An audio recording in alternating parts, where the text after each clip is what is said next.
The woman pushing the mop was 9 months pregnant. And Joel Carr almost walked right past her. He didn't stop because of the belly. He stopped because of the shoes. Worn down at the inner heel, the left one worse than the right. He knew those shoes. His briefcase slipped from his hand and hit the polished floor. The sound echoed sharp and hollow through the corridor, but he barely heard it. She didn't look up. She kept moving. One hand pressed against her lower back as she guided the mop in slow, careful strokes, like every movement had to be negotiated with her body first. For a few seconds she didn't see him. And in those few seconds something inside his chest tightened. Not recognition. Not yet. Something deeper. Like a warning arriving before the message. Then the light above flickered. She turned slightly. And Joel saw her face. Nora. Alive. Standing in front of him. Pregnant. Before we go further, drop a comment below and tell us where you're watching from. And don't forget to subscribe. Because what Joel is about to uncover will destroy everything he thought he knew. Joel Carr had money, power, a construction company that had grown from 1 truck into 40 employees, and a reputation that opened doors before he even knocked. He was the kind of man who noticed things, details, patterns, people. He had stopped paying attention exactly once, and it had cost him everything. The Grand Metropolitan wasn't a hotel people checked prices at. It was the kind of place where money was assumed and luxury was expected. Joel had been coming there for 15 years. The staff knew his name. The maitre d' knew his table. The wine arrived before he ordered it. Tonight's dinner had been his mother's idea. Cian Adler was her guest. He should have known what that meant. Nora James had been his wife. 8 months ago she disappeared. No note. No phone call. No explanation. Just gone. Joel had searched for her, hired people, followed leads that dissolved into nothing. He slept less, worked more, and told himself he didn't care as much as he actually did. And now here she was. Pregnant. Exhausted.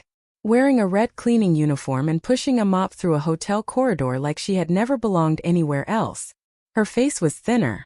Her eyes looked tired in a way he didn't recognize. Then heels clicked behind him. Sharp.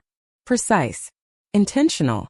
Cian Adler stepped beside him, tall and elegant in a gold dress that seemed designed to catch every light in the hallway.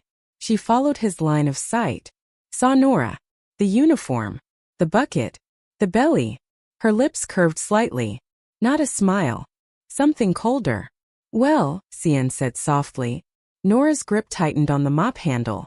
Cian stepped forward slowly, each movement controlled, like she owned not just the space, but the moment itself. Look at you, she said lightly. I always wondered where you'd end up after you ran away. Nora said nothing. The mop kept moving. Slow. Controlled. Measured. This suits you, Cian continued. Cleaning up after people who actually belong here. Nora's breathing shifted slightly. Barely noticeable. But Joel saw it. I told you once, Cian said, her voice silk wrapped around steel. You never understood what you were. A pause. Then softer. What you are. Joel stepped forward.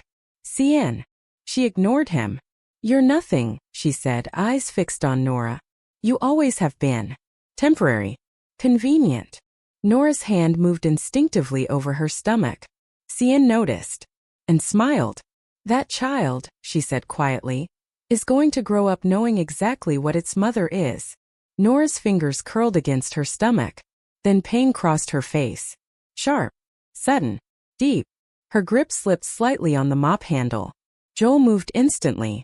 The pain passed after a few seconds, but her knuckles stayed white against the handle. Still she said nothing. Cian kept going. A woman who ran, she continued. A woman who couldn't fight. A woman who ends up scrubbing floors because she thought she was something she's not. Enough. Joel's voice cut cleanly through the corridor. Cian turned toward him, her expression softening instantly into practiced concern. Joel, I'm only being honest. She abandoned you, disappeared for 8 months, and now she's back pregnant with God knows whose child. I said enough. Something flickered behind her eyes. Annoyance. Calculation. Your mother would agree with me, she said quietly. Nora was never right for you. Joel turned fully toward her. You do not speak to her like that again. The mask slipped for half a second. Joel, Cian said more quietly now. I'm trying to protect you. No, he replied calmly. You're trying to protect what you think belongs to you. Silence stretched between them. Then Cian straightened her dress and rebuilt herself piece by piece.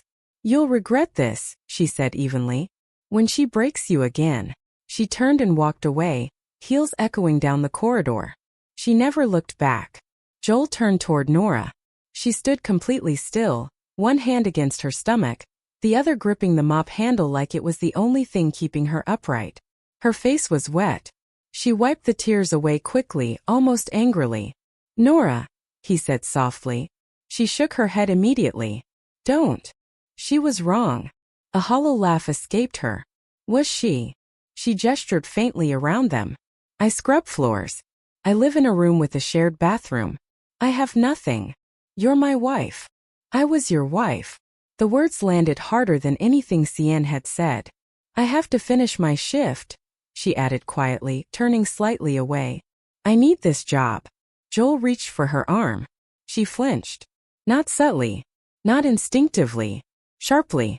Like she expected pain. His hand dropped immediately. Something cold moved through him. That reaction hadn't come from nowhere. Nora pushed through the service door. It swung shut behind her. Joel stood alone in the corridor for 1 second. Then he followed her. If this story touched your heart, don't forget to like Red Heart, share out Box Tray, and subscribe bell for more emotional stories like this. Your support helps us bring more powerful voice stories to life every week. And tell us in the comments. Backhand index pointing right, if you were Nora, would you have come back?